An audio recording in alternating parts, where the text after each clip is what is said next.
In this tutorial in CyberLink PowerDirector, we're going to show you some tips for applying a mask to a title.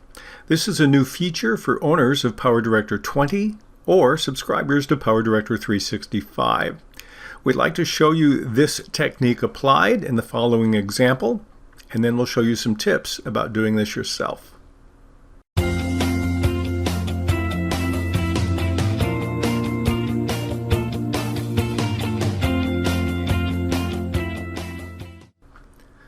I have my video on track number 1. Let's go to our title. I can click on the T or press the F7 function key, and we'll take the generic My Title and drag it down to track number 2, and we'll lengthen it to be at least as long as our video here.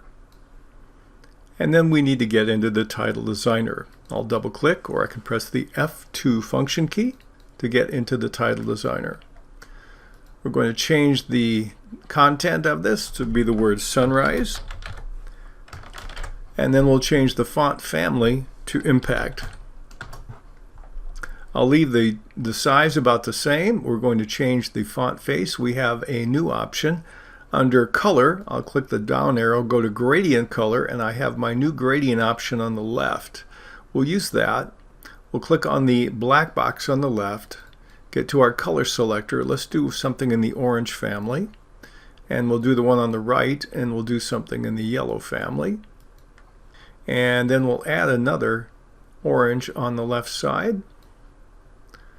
And so I want to make one other change. We'll add a border to it, and we can go in decimals now rather than whole stops, and we'll make it maybe about a 0.6 and click on OK. Now I have my title and my background. Let's move the title. We're going to make the title appear as though it's coming from behind the mountains, and so we'll move it up to a place approximately here, and that looks pretty good.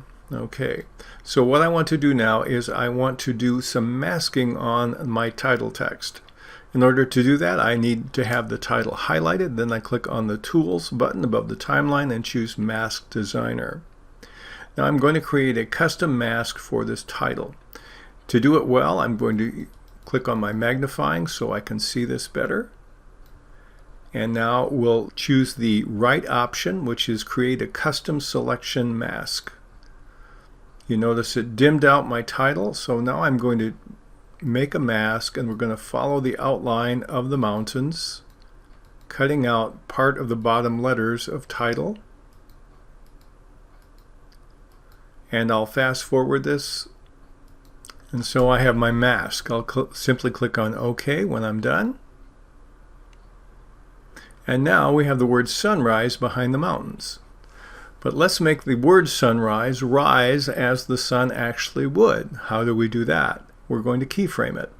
So I'm going to go back into my title designer. Let's say we want the sunrise to be at that location, maybe about 4 seconds in. I'll set a position keyframe. I'm going to move back to the very beginning. I'll set another position keyframe. I'm going to use my down arrow and just lower that below the mountains with the mask and click on OK. And now when I play my video, we have the word sunrise rise as the sun would behind the mountain. Now one thing you have to be careful of when you're using a title mask is you want it around something stable, not something that's in motion, because anything in motion would require a mask for every single frame, and this tool doesn't do that. It does it for a single frame. So you can't use it around something that is moving, or it will look rather odd. But it's a nice technique that you can apply in your production of video in CyberLink PowerDirector.